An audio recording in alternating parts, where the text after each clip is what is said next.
Hi guys, welcome back to my channel. I am up with episode 6 of Cost Theory series which is exclusively for CMA Inter. So इसमें हम सबसे पहले discuss करेंगे limitations of uniform costing जो हमने previous video में advantages discuss करके next video के लिए छोड़ दिया था. So first is limitations of uniform costing. इसकी लिमिटेशंस क्या होती हैं? तो लास्ट वीडियो में हमने यूनिफॉर्म कॉस्टिंग पढ़ा था कि यूनिफॉर्म कॉस्टिंग क्या होता है, तो आप वो वहाँ जाके पढ़ सकते हैं एपिसोड 5 में. तो उसके अकॉर्डिंग सबसे पहली जो लिमिटेशन होगी वो होती है, इसमें क्या होता है कि पूरी इंडस्ट्री एक सेम कॉस्टिंग मेथड को अप्लाई करती है और उसी से ही चलती है. तो इसमें सबसे पहली जो लिमिटेशन है डिसएडवांटेज इसका ये होगा कि जैसे कि जो सारी फर्म्स हैं, एक इंडस्ट्री है उसके अंदर पूरा सेम कॉस्टिंग मेथड चलता है, तो इस बीच जो भी छोटी इंडस्ट्रीज़ होंगी ना, उनको अपने की फैक्टर्स को या कोई भी मेथड्स को लगाने में एक प्रॉब्लम आएगी. क्योंकि जब पूरी इंडस्ट्री में जब एक ही चीज़ चल रही है, एक ही कॉस्ट जो एप्लीकेशन है वो चल रहा है, तो फिर इस बीच में जो कुछ फर्म्स हैं वो सफ़र करेंगी अपने मेथड्स को लेके. तो दिस इज़ फर्स्ट लिमिटेशन. इसमें क्या होगा कि इंडस्ट्री में जो भी सेम कॉस्टिंग मेथड है,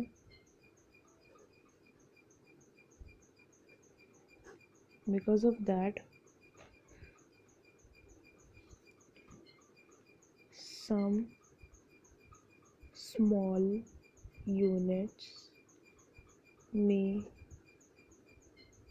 suffer regarding their key factors and methods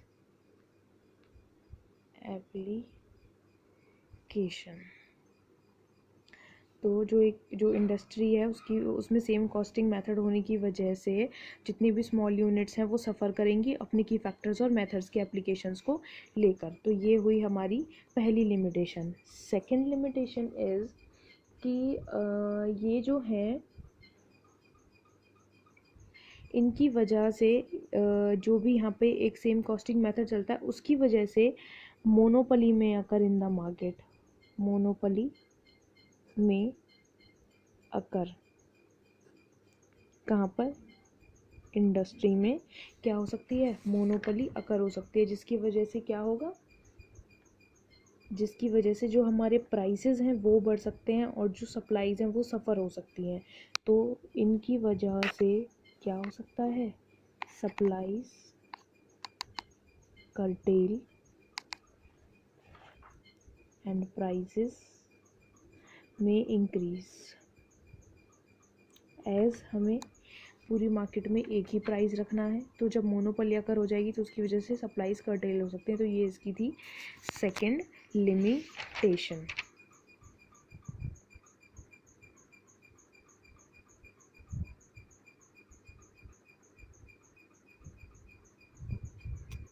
तो चलिए, आपने देख लिए दोनों जो हमारी लिमिटेशंस थी. अब हम चलते हैं थर्ड पे. क्या होगा कि देखिए पूरी इंडस्ट्री है, वहाँ पर कुछ बड़ी फर्म्स भी होंगी, कुछ छोटी फर्म्स भी होंगी. तो जो बड़ी फर्म्स होंगी वो तो सारा खर्चा उठा लेंगी जो कि सेम कॉस्टिंग मेथड को करने में आ रहा है, क्योंकि हर मेथड को अप्लाई करने में एक एक्सपेंस होता है, तो वो तो सारा एक्सपेंस उठा लेंगी. बट जो छोटी फर्म्स होंगी वो इस कॉस्टिंग को लेके सफ़र करेंगी. जो भी उनका इंस्टॉलेशन का या कॉस्टिंग का सिस्टम होगा उसको लेके वहाँ पे उनके एक्सपेंसेस बढ़ जाएंगे. तो इसकी थर्ड लिमिटेशन यही है कि स्मॉलर फर्म्स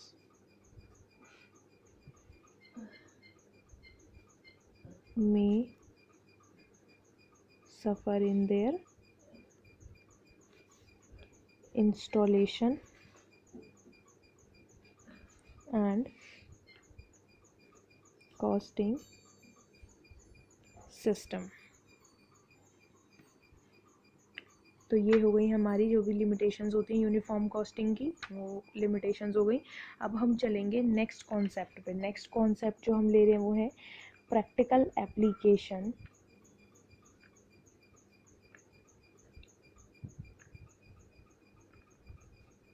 ऑफ डिफरेंशियल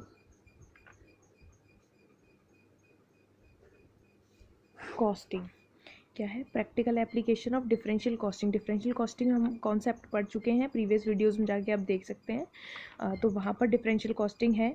तो आज हम इसका क्या देखेंगे कि इसको हम प्रैक्टिकली कैसे यूज़ में लाते हैं, इसका एप्लीकेशन क्या है प्रॉफिटेबिलिटीज़ में। तो इसको हम एक बार बुक से डिस्कस करेंगे और मैं आपको इसके पॉइंट्स को याद रखने का तरीका भी बताऊँगी। तो चलिए एक बार बुक में देखते हैं।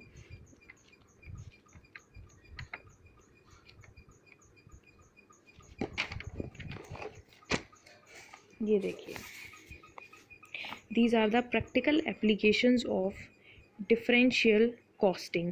सो देखिए इसमें सबसे पहले तो मैं अगर आपको एक बहुत सिंपल मेथड बताऊं याद करने का, तो आपको आप क्या कर रहे हैं, CMA कर रहे हैं, तो आपको सबसे पहले ये 3 वर्ड्स हैं CMA। तो इससे ही इसके 3 पॉइंट्स बनते हैं। पहला जो पॉइंट है वो है changing the product mix. Product mix का चेंज होना। तो सबसे पहले इसकी प्रैक्टिकल एप्लीकेशन में यहाँ पे क्या आता है, चेंजिंग द प्रोडक्ट मिक्स। ये है इसका सबसे पहला प्रैक्टिकल एप्लीकेशन। डिफरेंशियल कॉस्ट का क्या है कि हम अपने प्रोडक्ट मिक्स को चेंज कर सकते हैं इसकी हेल्प से।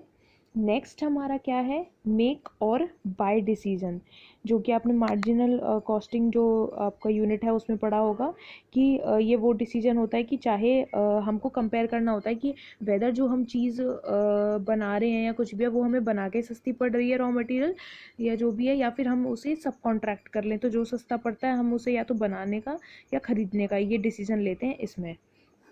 और नेक्स्ट जो ए है वहाँ से हमारा क्या होगा कि उसमें होता है acceptance of offer at a lower price. यहाँ पे क्या होता है, acceptance of offer at a lower price. यहाँ पे ये चीज़ होती है। देखिए मैं आपको बुक में लगाती हूँ, ये पॉइंट है acceptance of offer at a lower price, यानी कि जो ऑफ़र है उसको एक्सेप्ट करना कम प्राइस पे, या फिर एक कोटेशन देना लोअर सेलिंग प्राइस पे in order to increase the capacity. यानी कि इसका मतलब क्या है, या तो अगर हम बाहर की कोई चीज़ एक्सेप्ट कर रहे हैं तो उसका कम प्राइस होना चाहिए, या फिर अगर हम अपनी ही चीज़ का, अपने ही किसी प्रोडक्ट का कोटेशन बना के दे रहे हैं तो उसमें जो हमारा सेलिंग प्राइस है वो कम होना चाहिए, ताकि जो हमारी कैपेसिटी है वो बढ़े। तो यानी कि ये तो हुआ आपका ए वाला point, CMA, and these are CM.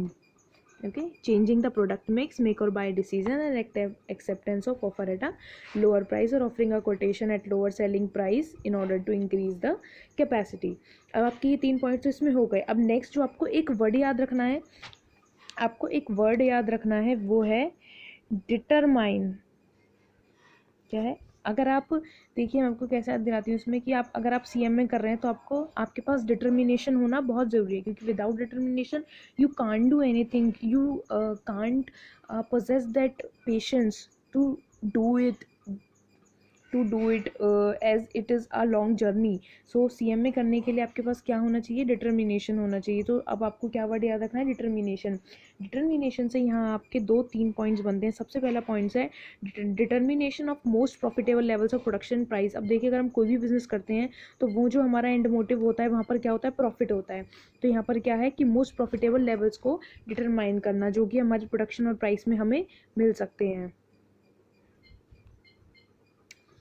सो क्या है, determination of most profitable levels of production and price. ये हो गया सबसे पहला पॉइंट डिटर्मिनेशन का। डिटर्मिनेशन में फिर नेक्स्ट आपको क्या है कि डिटरमाइन करना सूटेबल प्राइस जिस पे हम रॉ मटेरियल को परचेज कर सकते हैं। अगर हम बिजनेस करेंगे, प्रॉफिट मोटिव है, अब अगर हम स्टार्ट करेंगे तो रॉ मटेरियल चाहिए, तो रॉ मटेरियल हम कहाँ से लेंगे, जहाँ से हमें प्राइस सूटेबल हो। तो फिर क्या है, डिटरमाइनिंग द सूटेबल प्राइस जिसमें हम रॉ मटेरियल को परचेज कर सकें। तो ये हुए आपके डिटर्मिनेशन के पॉइंट्स, ठीक है। अब नेक्स्ट जो आपको एक और वर्ड याद रखना है वो है डिसीजन। वो क्या है, डिसीजन। CMA में आने का आपका डिसीजन था, जिसके लिए आप डिटरमाइन है। सो अब नेक्स्ट आपका क्या वर्ड है, डिसीजन, जिससे आपके पॉइंट्स बनते हैं। सबसे पहले आपका पॉइंट्स है decision of adding a new product और बिजनेस सेगमेंट, यानी कि अगर मान लीजिए आप सोचेंगे कि हमारा बिजनेस अच्छा चल रहा है, हम इसको एक्सपैंड कर लें, तो वो आपका क्या होगा, डिसीजन ही तो होगा कि हम एक नया प्रोडक्ट ऐड कर लें या फिर एक बिजनेस सेगमेंट को ऐड कर लें जिससे हम अपने बिजनेस को एक एक्सपेंशन दे पाएँ, तो वो आपका क्या होगा, डिसीजन होगा।